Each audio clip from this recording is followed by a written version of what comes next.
It was 1947, shortly after the end of World War II. After years of war rationing, Americans were ready to spend. Truman was president. Jackie Robinson broke the color barrier as the first African American to become a Major League Baseball player, and Gail McKay from Los Angeles, California, began his quest to create a working group of lawyers that specialized in probate. He envisioned that the group would have a member in each state and large city, and on April 19, 1949, the Probate Attorneys Association was incorporated. The new association embarked on a mission to standardize probate procedures, including supporting the proposed Uniform Probate Code. By 1959, the organization had grown to 655 members, and the decision was made to change the name to the American College of Probate Counsel. The use of the name college is critical to what ACTEC is all about. It's a learning experience. You never stop learning.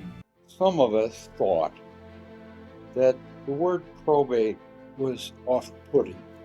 Jerry Hemmerling was president, but Jerry and I sat down and said, we got to come up with a better name. We got to get the word probate out of there. I said, these people are practicing in the trust and estate area. She said, well, why don't we call it the American College of Trust and Estate Counsel? I became an ACTEC Fellow in 1984. There is currently a women's group that tries to get together every national meeting. Well, the women of ACTEC got together at one of the earliest meetings I attended in the early 90s, and we were able to sit at one table in a restaurant. And of course, one of the things I'm most happy about is that that's no longer the case. We've made a lot of progress. We're nowhere where we need to be, but we have come a long way, and I very fundamentally and deeply believe that. No one did more to improve the quality and reputation of the American College of Probate Counsel than New York lawyer Joe Trachtman. He became president of the college in 1966, and under his leadership, he recruited outstanding members of the Real Property, Probate, and Trust Laws section of the ABA. In recognition of his contributions, the learned lecture was renamed the Joseph Trachtman Memorial Lecture in 1975. When Sandra Day O'Connor came to our annual meeting in Orlando in 2005 and delivered the Trachtman Lecture, that was probably the most memorable thing as far as I recall. The leadership of the college moved the national office to Washington, D.C. in 2010. The move spanned several ACTEC presidents' terms. I'm loath to give advice to others about what they ought to do. I had a pretty clear idea about what I thought we ought to do. And one of the important things that I thought we ought to do was, as we embarked upon projects that couldn't be completed in 1 year, to get buy-in from others who could see a project that would take many years to come to fruition. The college moved from its location in Los Angeles to Washington, D.C.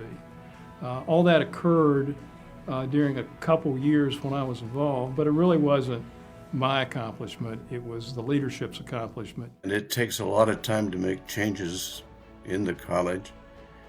And my immediate successor, my pal Dennis Belcher, and I, at the very beginning, sat down and made the decision that, first of all, if you want to do a good thing in your presidential year, don't start in your presidential year. It will take longer, never happen.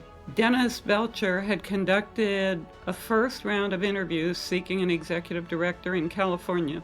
He was not happy with the candidates. He felt they were not people that would work well with ACTEC. And on his own initiative, he said he was going to conduct a second round of interviews. One of those candidates was Deb McKinnon. We decided to offer Deb McKinnon the job as executive director, and she accepted. We were able to sign the lease for McPherson at the end of March of 2010. Probably the thing that I remember that makes me most proud is that this was really our first full year in Washington, D.C. with our new staff. We stabilized. It had been a tough transition, as you can imagine it might have been. But Deb McKinnon put together just a crackerjack group of people, and we all formed together to basically build the structure for what is now a wonderfully running machine. By moving to Washington, it created a presence in the nation's capital that immediately gave us more credibility, gave us more leverage, gave us more of an ability to have an impact in terms of interaction when appropriate with Congress, Treasury, and other governmental agencies. ACTEC is more than just policy. Fellowship is an integral part of the college. Probably the most memorable were the meetings, because after having worked so hard to get them set up, it was really a thrill to see how they worked out. I don't want to forget about the fun, because to me, that was part of it. I mean, we are a college. We're in the business of educating. We're in the business of promoting standards. But let's have a little fun, too. Let's let our hair down a little bit. I would say a goodly number of our best friends in life are ACTEC fellows and their spouses or companions. I had a group who would go on barges through Europe. ACTEC has been a big part of my life and Judy's life. Is Judy waving? Most of the people in the college would know her more than they would know me. Without Judy, I would not have been president. Somebody on the nominating committee would have actually told me that. The relationships that we made as members of the college have just been fantastic. As soon as my kids could travel, we got them out and to the ACTEC meetings. They loved meeting other children in ACTEC. Many of them are still my children's friends. They're all out of college now and in the workforce. It's a rich environment for Susie, my wife, but genuine relationships with people that she's bonded with over the years. It's priceless. Everybody practices law on their own basis and based on the firms they come from, and all of a sudden you get into the big ship and you realize we have a whole lot in common, and these are all sort of the top of the line lawyers from all over. Of course, it gave me option to see things and people that I would never, ever see in Montana if that's where I stayed. I loved and continue to love state and regional meetings, of which there are, I suppose, a dozen each year. And that kind of activity involves ACTEC fellows who are not generally involved in national meetings.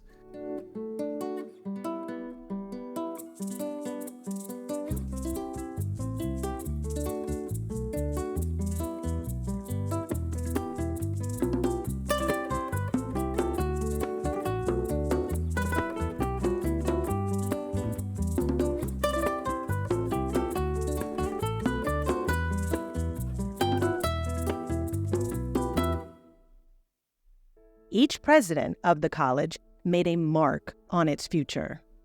We adopted a proposal that I had been promoting for the recognition of international fellows. We have always had Canadian fellows, and one of the arguments I made was, look, we're already international, and with our valued Canadian colleagues, why don't we look a little broader, look out a little further, especially in light of the developments in the EU and elsewhere, and in society generally, where estate planning and trust in estate matters are crossing borders everywhere. When I became president, there were no sponsors, and one of the things I did was create a sponsorship committee headed by Dennis Belcher to investigate the possibility of having sponsors, and they recommended that we do it, and I agreed. And in my 2003 annual meeting in Puerto Rico, we had our first adventure with sponsorships. So we played a fairly significant role in the interactions that ACTEC had with the Financial Action Task Force. The reason it's important is it showed that ACTEC was participatory, that we were interacting with other important institutions and our voice was being heard. My mentor, John Bixler, had recruited me to work with him on writing a quarterly piece called Washington Update, which later, after he retired and stepped back from that, became my capital letters. And writing for ACTEC and getting feedback from other ACTEC fellows in that way has been very, very meaningful to me. Kudos to the many of ACTEC fellows in Florida who started this idea. Heart of America embraced the same concept, and I had the privilege of being one of the 3 chancellors and helped put on the first program in the Heart of America. I think it has given us exposure to a lot of the lawyers who really didn't know much about ACTEC, and it's helping us to train a batch of new lawyers. So basically, we are growing our own, and I'm glad to see that it is taking off across other areas of the country. In 2020, days after the annual meeting, the COVID pandemic interrupted years of planning. Steve Akers preceded me, and God love him, he led us through that with just mighty, stable power and grace. Steve didn't have any of his meetings in person. Some of the things that we were forced to do that year, we now have incorporated into live meetings as well. So just a very, very interesting year, and I applaud both the staff, Deb McKinnon, as well as the fellows. The fellows of the college were also just very cooperative in doing what we needed to do in order for the college to function.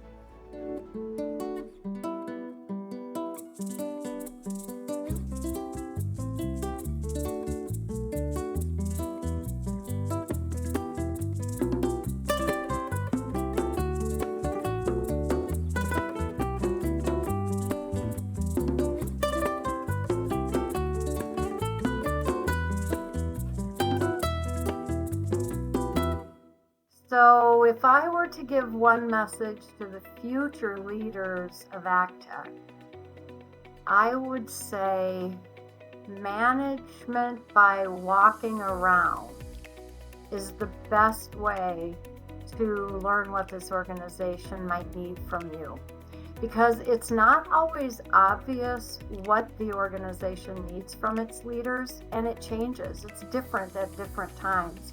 There are always going to be death and taxes, and that's true, and people have to plan for it, and people will have to plan for it. And I think the real future of ACTEC going forward is helping to make sure that we have the professionals who can handle doing the planning for individuals, both on a tax and non-tax side. ACTEC needs to continue to change with that world. We've been around for 75 years. We've been extraordinarily successful, but we won't survive unless we continue to respond to both the changes in society and the changes in our profession. I find it a little ironic that ACTEC is going to all this effort to organize a celebration for the 75th anniversary, which just happens to be the year in which I reached the age 75. So I thank you all for doing this, I assume this is for my birthday, so I'm deeply indebted to all of you, for an early celebration of my 75th birthday.